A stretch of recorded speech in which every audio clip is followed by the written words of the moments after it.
السلام عليكم. ازيكم حبايبي؟ عاملين ايه؟ يا رب تكونوا بخير وبافضل حال. نسمي بالله، بسم الله الرحمن الرحيم، ونصلوا على الرسول. اللهم صل وسلم وبارك على سيدنا محمد وعلى اهله وصحبه اجمعين.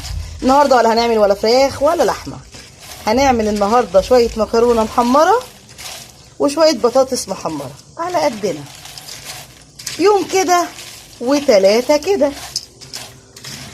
انا ما عنديش مكرونه صغيره، انا عندي المكرونه دي. انا بحب بصراحه المحمره اجيبها اصغر من كده، بس هي دي اللي عندي فمش هشتري. هحمرها وهعمل جنبيها شويه بطاطس. انا حطيت شويه زيت، اما سخنوا نزلت بكسين المكرونه. هفضل اقلب ايدي فيها عشان ما تتلسعش مني، لاني انا عايزه لونها الاحمر او الذهبي الحلو ده. تمام، اهي قدامكم بحمرها وهسقيها وهحط لها مكعبين ماجي. هنمشي مع بعض برضو ونشوف مع بعض لحد ما تتحمر ونشوف هحط ايه فيها. بصوا يا حبايبي، اتحمرت اهي. بصوا اللون الذهبي بتاعها جميل ازاي، مبقاش محروقه. والله السر في البصلايه اللي انا حطاها دي. جربيها، حمريها بالبصله وشمي ريحه المكرونه وطعمها.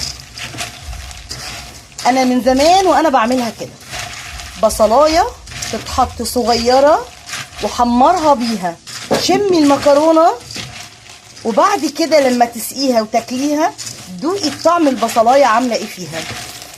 والله السر في دي مش هتندموا. انا خلاص خلصت، هحط الميه. بسم الله الرحمن الرحيم.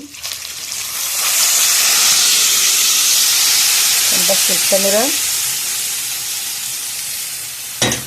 اهي. هنغطيها بحوالي عقلتين، لاني انا عايزه فيها شويه صوص بسيط كده عشان تبقى طعمها حلو اكنه زي الشوربه. هحط دلوقتي مكعبين ماجي، هحط شويه كمون، شويه فلفل، شويه ملح، شويه كزبره ناشفه، شويه كاري بس، وهدوق الطعم.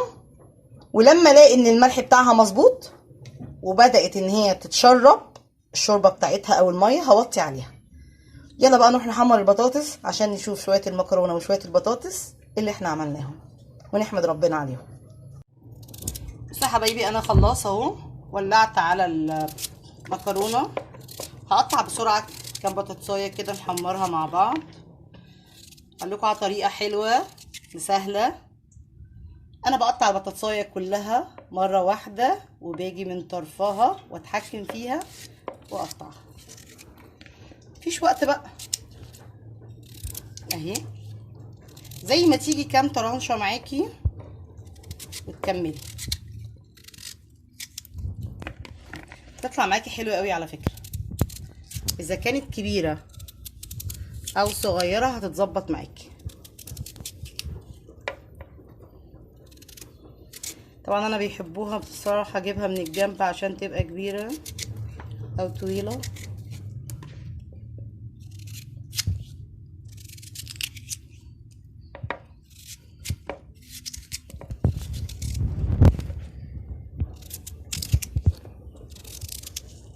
انا مولعه على الطاسه عشان كده بحاول اخلصها بسرعه بتاعت الزيت.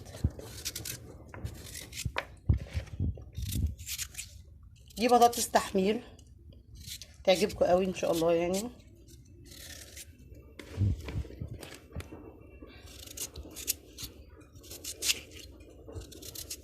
زي ما تيجي 4 معاكي.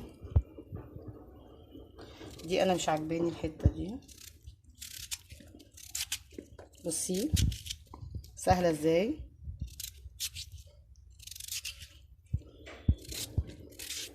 يلا بقى نحمرها ونوطي على المكرونه ونطلع البطاطس المحمره والمكرونه المحمره ونشوف اكلتنا الخفيفه البسيطه الرخيصه اللي على قد ايدينا.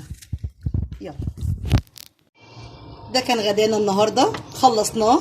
ادي المكرونه ما شاء الله، بصوا مكرونه المحمره، بس انا عاملاها بشويه شوربه، والله طعمها جميل وريحتها جميله، وخصوصا البصلايه اللي انا حطيتها عشان تتحمر فيها. شويه بطاطس محمره. جربوا البطاطس انك تحطوا لها التوابل بتاعتها عليها شويه كاري وشويه كزبره ناشفه، والله والله بتودي البطاطس في طعم تاني وفي حته تانيه خالص خالص خالص. جربوها مش هتخسروا، وخصوصا ان اذا كان الكاري او الكزبره الاتنين بيدوا طعم وفايده حلوه قوي، وكمان عليهم شويه ملح بسيط وشويه كمون. تمام، ده كان غدانا، يا رب يكون عجبكم، كان سهل وبسيط وخفيف وعلى قد ايدينا، لان مش كل يوم لحوم ومش كل يوم فراخ ومش كل يوم سمك. تمام، ما تنسوش تشتركوا في القناة وتفعلوا لي الجرس وتدعوا لي دعوة من قلبكم لعل الله يستجيب لي ولكم، والسلام عليكم ورحمة الله وبركاته.